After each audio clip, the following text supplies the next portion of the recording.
Everyone, and welcome to Awakening Adventures, where we will hear real stories from people who have had their own spiritual awakening and what they were guided to do with their new awareness. My name is Venus Castleberg, also known as the Home Whisperer, where I help real estate agents clear the energy from stuck homes so that they can sell with greater ease. My guest today is Scott Schilling. He's a bit of a unicorn. I love that. A unique combination of new school innovation, technology methods, and tools including AI mashed up with old school, boots on the ground, face to face presentation skills. As the sales trainer at Schilling Sales and Marketing Incorporated, he helps individuals, organizations, and sales teams learn to sell more with less effort by reframing the sales process as an act of serving. He's passionate about sharing messages of hope and inspiration and is dedicated to utilizing his skills to grow God's kingdom while delivering the results his clients truly deserve and desire. And I just am so happy to have you here, Scott. I know we've had a chance to talk a little bit, and I really wanted to, you shared your heart with me, and I really wanted other people to really hear your heart and what happened when you had your own spiritual awakening. Well, thank you for the opportunity. It's always an honor. And, you know, I I actually said it in the presentation this morning. Somebody said, well, what happens if things don't go the way you planned? I said, I'm going to share the right answer.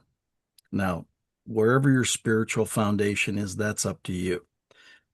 God's plan and timing is perfect. Plus, all things work together for your good equals total peace. Mm, There's no way that you understand living through. December 14th was the 11th anniversary of my near death experience. Um, didn't have it on my bingo card, didn't think that it was going to happen, didn't realize it was a possibility. And I also take no credit for coming through it the way I did. It's one of those where a couple years earlier, I got in an argument with God on stage. Nothing I would suggest, by the way. And basically ended it with a declaration. I'm done being a hired gun, except for three things: sharing messages of hope and inspiration, teaching and training others to do the same, and building the kingdom. Do you hear me? I'm done. And oh, he heard me. I'm not sure I heard the answer back at that time. And I think there was a little bit of the tapping on the shoulder, the tapping on the shoulder, the tapping on the shoulder, whack. Okay, I'm going to get your attention.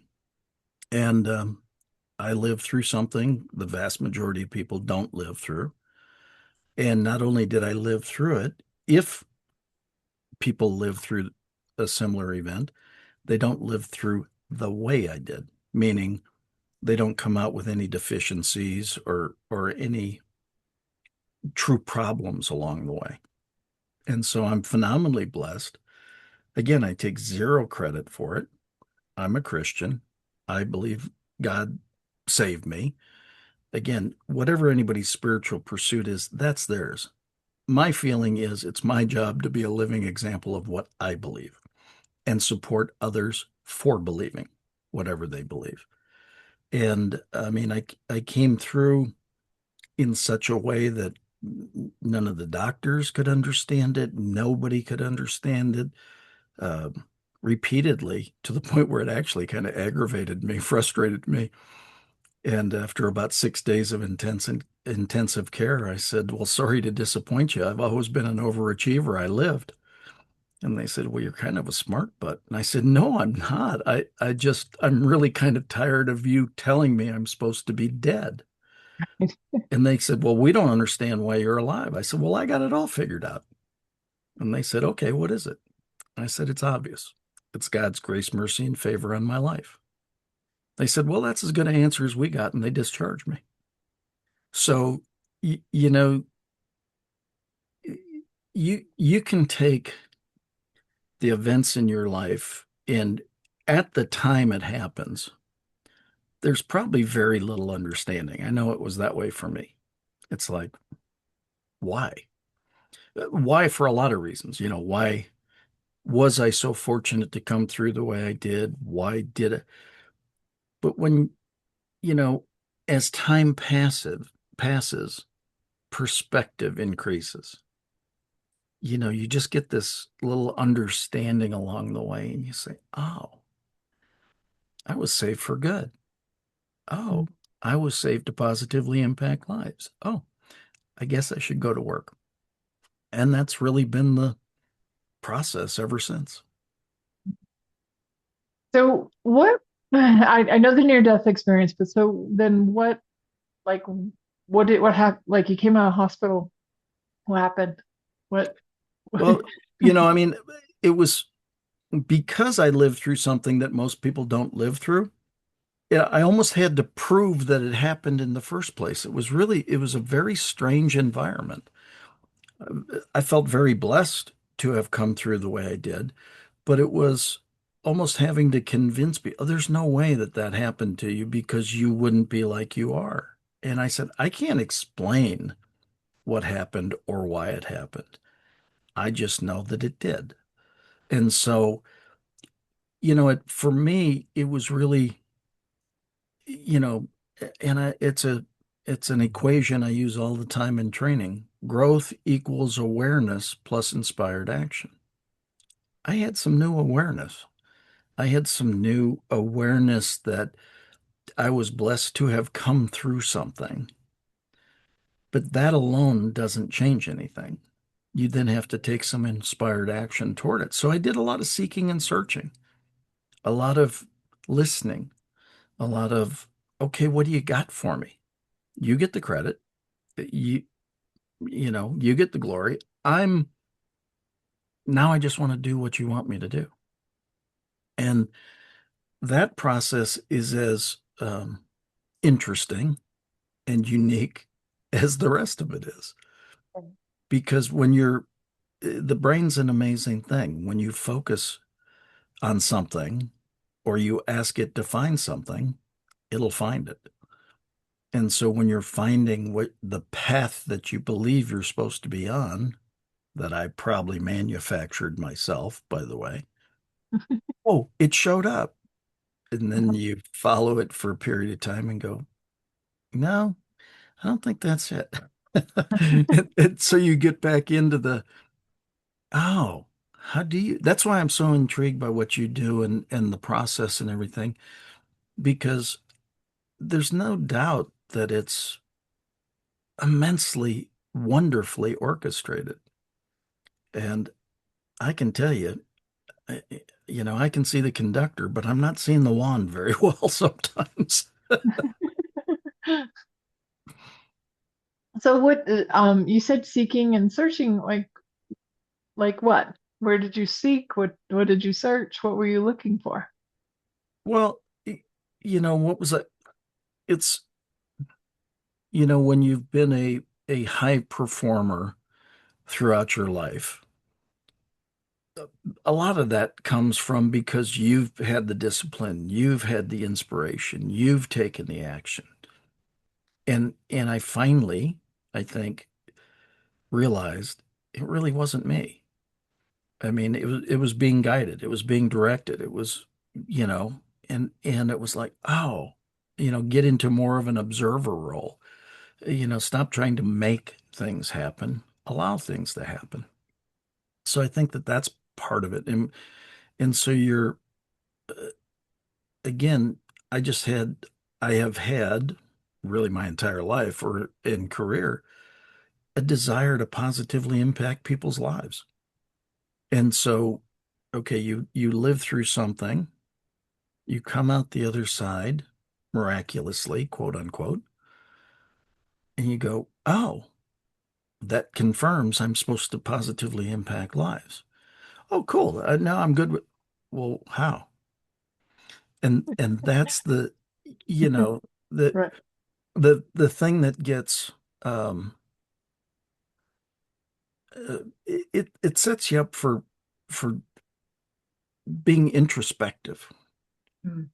and really trying to see the difference between you doing it and spiritual guidance doing it. Mm, and and gotcha. Holy Spirit speaking through you kind of thing.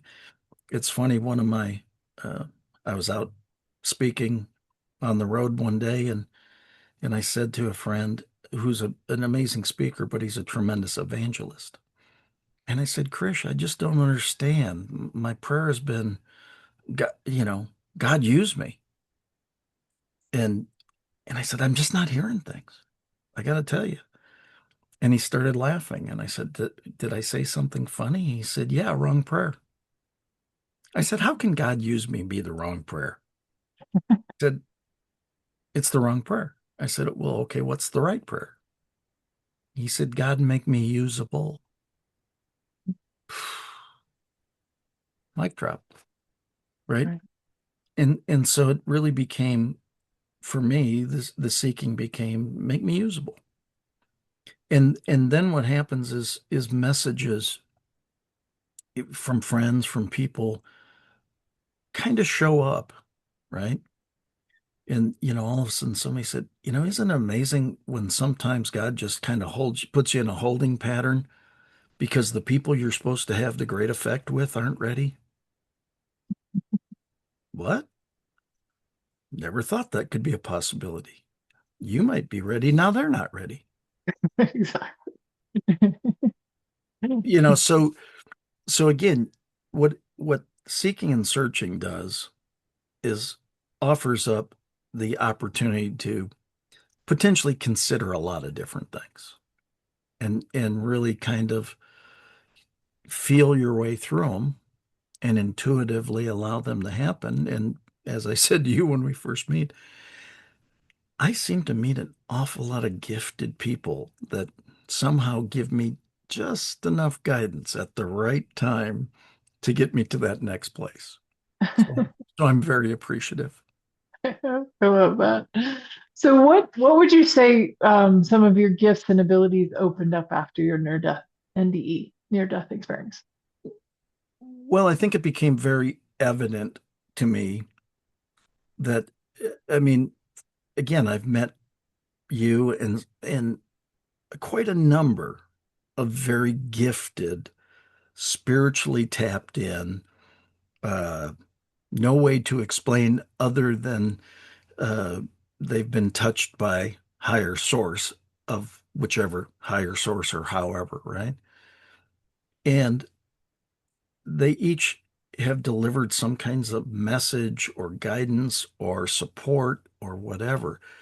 And so I was talking to one day and I said, isn't it amazing? Like I go on a speaking event to some city I've never been in before, and all of a sudden a messenger is sent. And she went, really? You doubt this at this point? And I was like, what do you mean? She goes, well, of course there was a messenger sent to you. You hadn't been to that city. There was somebody that was set to send you a message in that city. I was like, oh, yeah, that makes sense. So, you just, I've said, I'm a guy. I'm a guy who raised and I even asked one of my spiritual guides, spiritual teachers one day. I said, why me? Why is this happening in my world? And she said, remember that declaration you made to God. I'm done being a hired gun. I'm going to share messages of hope and inspiration, teach and train others to do the same and build the kingdom. He heard you. He Uh-huh. believed you. He's never going to let you out of it. Hold on. Right. And that's been my life ever since. I love that. Thank you for sharing. Would you tell me has it taken a level of trust? Oh, yeah. I mean, very much so. Um, and that's where I really came up with, I truly believe to be the equation of total peace. God's plan and time is perfect. Very rarely do we understand the plan or the timing. I used to think that we could rarely understand it. I'm going to tell you, you can never understand it. So the first thing that happens if you adopt, you can never understand it, just sink into it, is you already become peaceful or more Right. peaceful.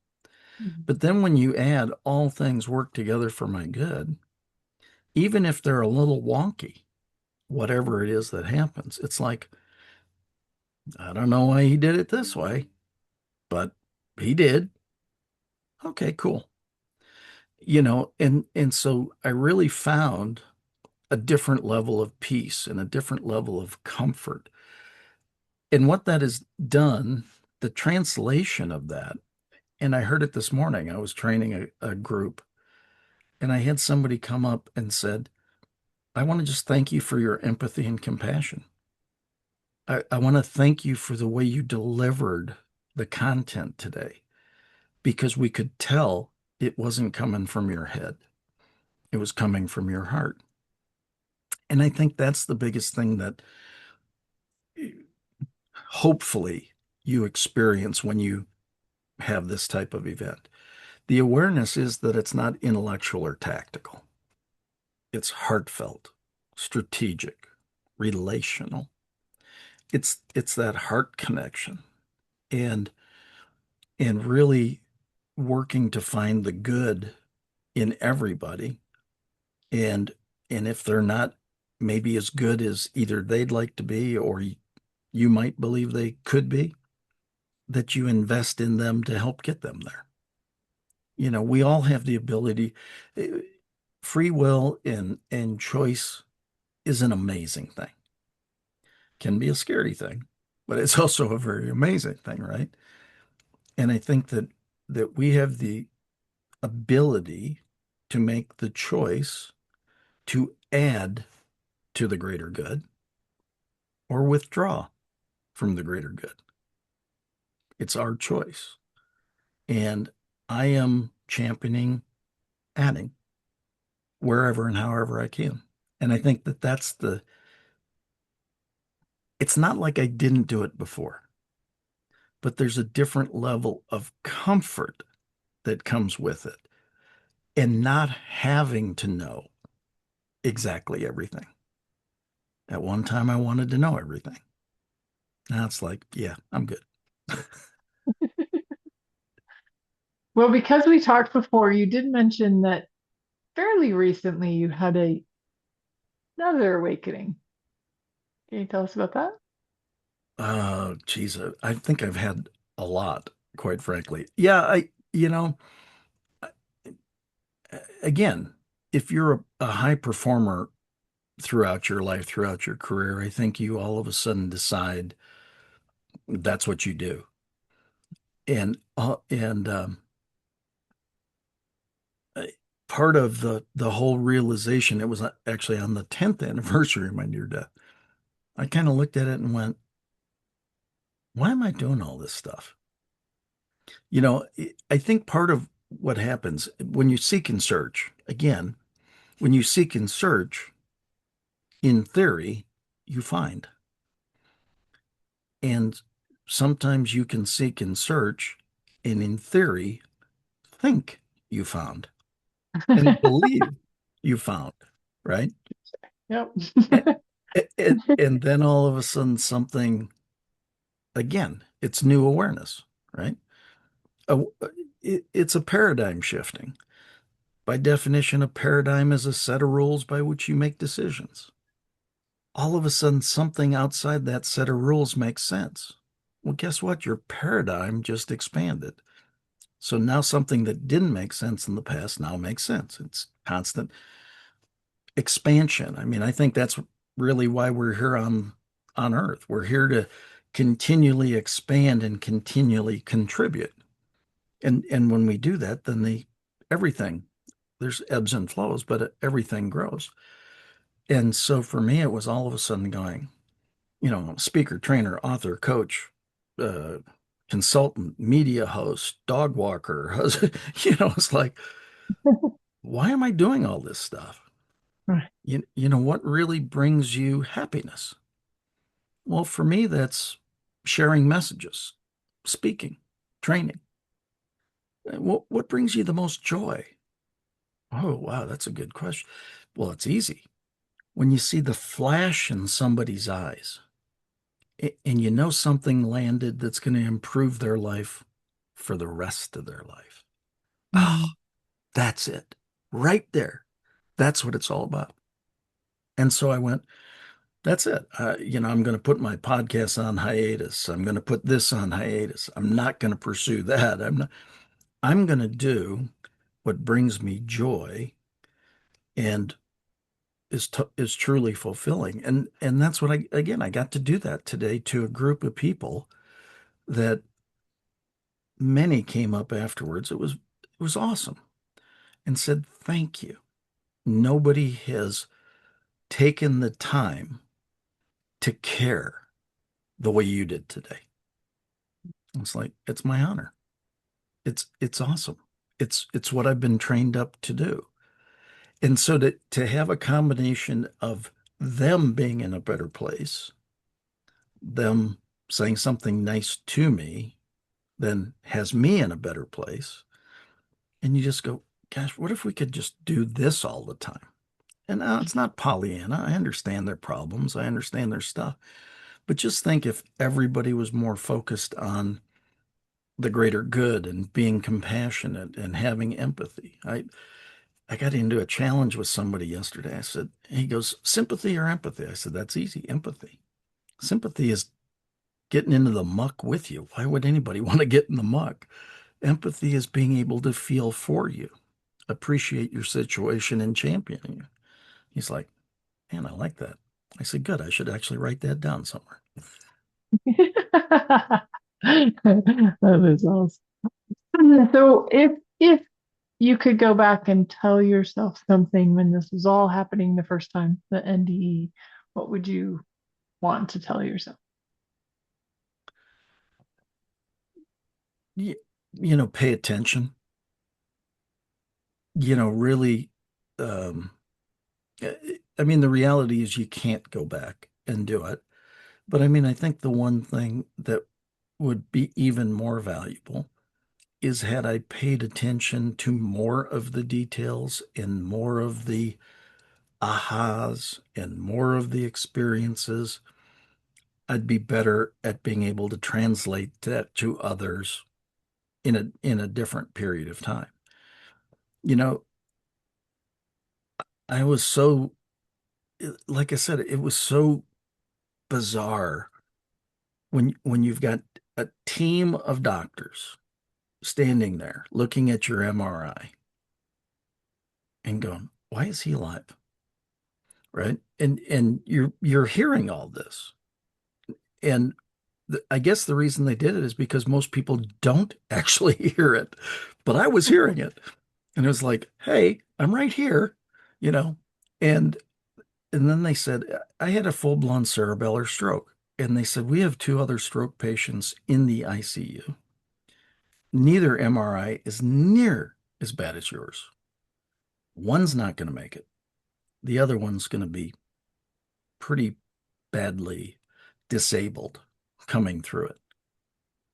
And you're laughing, joking around, goofing off with us. We don't get it. And that was the so part of it is, you've never lived through something like that before. You never, whether it was the process of living through it or not, you've never experienced that kind of severity, right? And then people are telling you, well, other people are dying around you. Right. Other, it's like, ugh, well, that doesn't feel great. And I think I've only ever said it one other time. This is about to be the second time.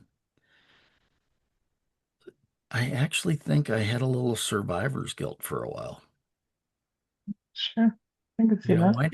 Why was I so blessed to be able to come through with no deficiencies? And I'm a professional speaker. What's the cerebellum? Speech, speech, memory, fine motor skills. Right. Those are pretty important to a professional speaker. And yet I had zero deficiencies.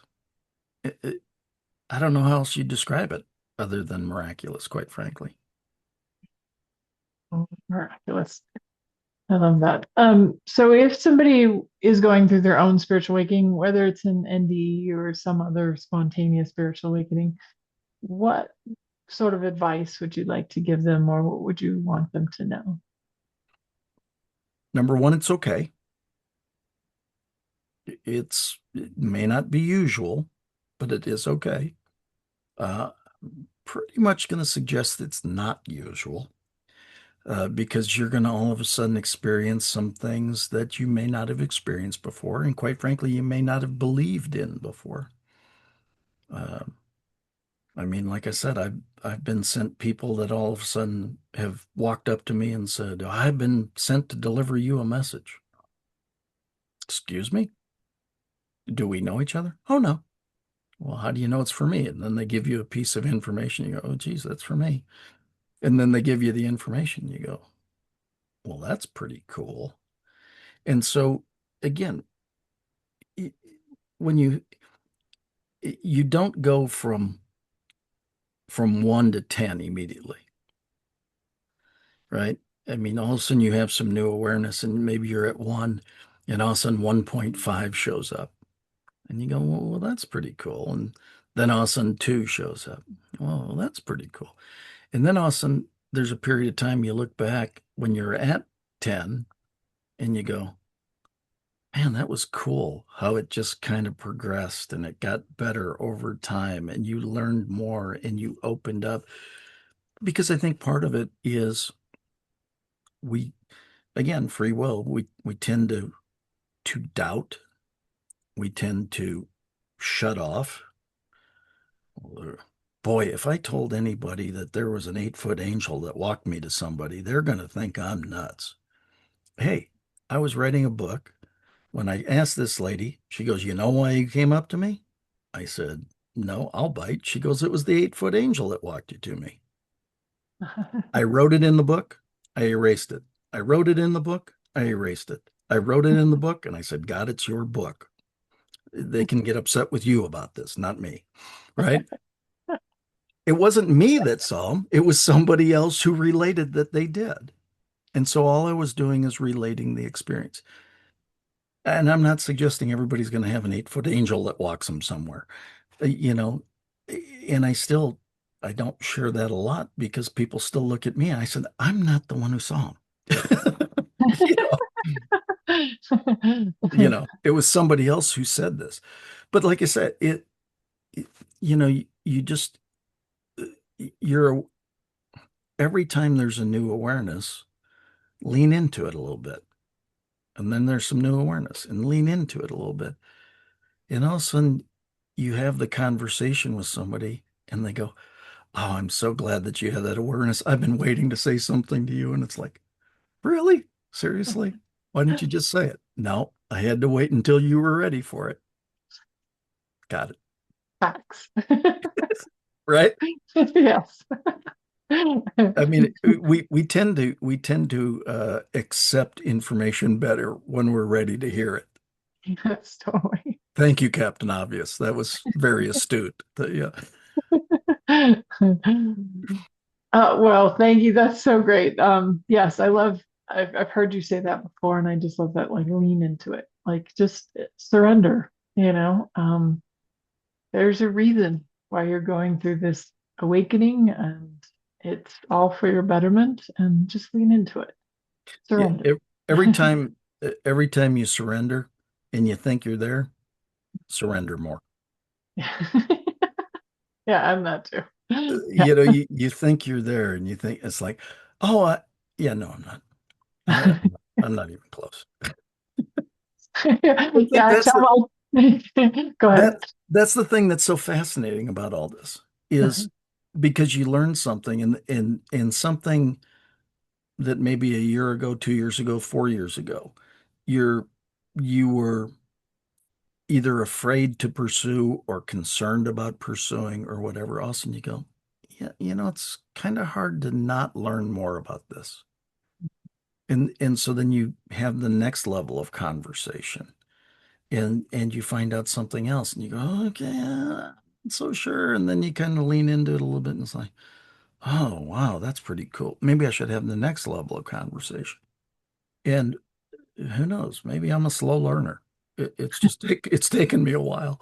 Uh, I have said to some friends, "Just bring it, will you?" And they go, "It doesn't work that way." I said, "Why not?" I think you had said that to me. I'm like, that's not quite. When Yeah, I you have got to the try. airport angel, I'll let you know. You got to try, right? Yeah. Yeah. Yeah. I often tell my clients, I'm like, when you think you have it figured out, there's always another level.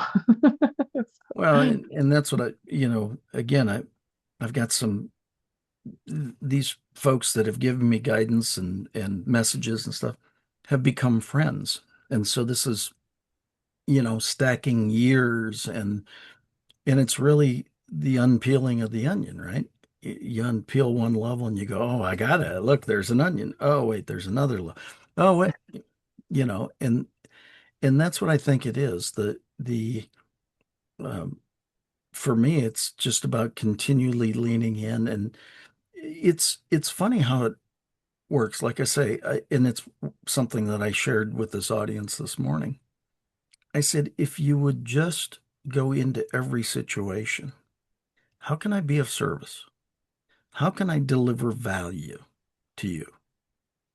It changes so much, so fast by the decision you've made, the choice you've made to want to provide value. As soon as you have that desire, the your whole system acts differently. You might smile when you wouldn't have smiled at something. You might congratulate somebody or help somebody when you wouldn't have done that 2 days earlier. But all of a sudden you saw something that was just like, wow, that's pretty cool. That's not that hard. Man, if I had incorporated that into my life, it's amazing what it could do. And that's why, as a sales guy and a sales trainer, I work to encourage people to have them understand that selling is actually serving.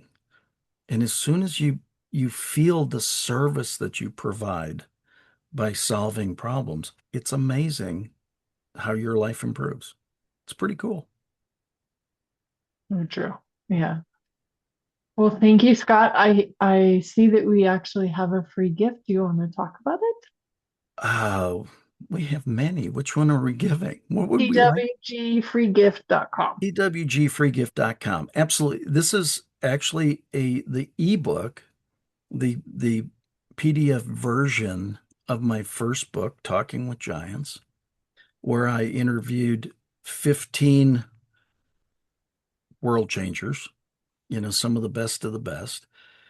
And it came about because I noticed that everybody who's kind of worth their salt has got a philanthropic bent to them. They typically haven't started, with the golden spoon, they or silver spoon even. They've had to make their way. Then once they've made their way, they've given back. And so generosity builds prosperity. It's not the other way around. You don't prosper and give. You give, then prosper. You don't give to prosper, but it's the natural byproduct. And so what I noticed, it happened. I even wrote the book at a time where I wanted to support Habitat for Humanity, but couldn't write a check. But Mm, I could write a book. I had friends that I could get the information on, write the book. We could use the book to then support the 21 charities that are in the book. And so even though I didn't write the check firsthand, the checks have been written by multiple hands. mm, And so talking with giants is really about talking to some absolutely amazing individuals, who they are, who they support, why they support it. And if you love what they support it with them. And if you don't love that, support something. mm. That's the gift. That is wonderfully said. Yes, I love that. Give back. Um, awesome. Well, thank you, Scott. This has been really enlightening and fun. I love hearing your story. Thank you for your Thanks. vulnerability and thank you for your desire to serve. It always shows up with you. I've been with you a few months now, and I love your heart, and I'm so grateful for your heart and your desire to serve, make the world a better place. Thank you for that. Yeah, thank you for the opportunity to share and encourage others to do likewise. And thank you everyone for listening. Please like, subscribe, or share if you receive something from this episode. We want people to know that they are not alone as we all awaken to a new reality. And if you know anyone who is having a home with some stuff going on, please send them to the free homeclearingquiz.com. Look forward to seeing you next time. Bye. Thanks all.